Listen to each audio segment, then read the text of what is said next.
कहते हैं माँ बाप का रिश्ता उनके चले जाने से टूट नहीं जाता। वो इस दुनिया फानी से जाने के बाद भी हमसे वाबस्ता रहते हैं। हमारी परेशानियों में हमारे लिए दुआगो रहते हैं, हमारी कामयाबियों पर खुश होते हैं।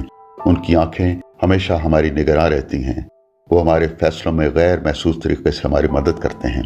मुझे डिज्नी पिक्चर्स की फिल्म द लायन किंग याद आ रही है, जिसमें जंगल के बादशाह शेर मुफासा का बेटा नन्हा शेर सिम्बा अपने वालिद से पूछता है, क्या हम हमेशा इकट्ठे रहेंगे?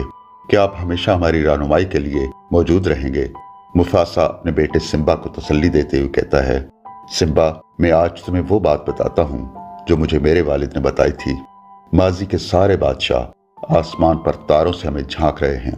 जब भी तुम अपने आप को तन्हा महसूस करो तो याद रखना, वो आसमान पर तारों के रूप में तुम्हारी रहनुमाई के लिए मौजूद होंगे और उन्हीं में से एक सितारा मैं भी हूँगा। अचानक मुझे एहसास होता है मेरे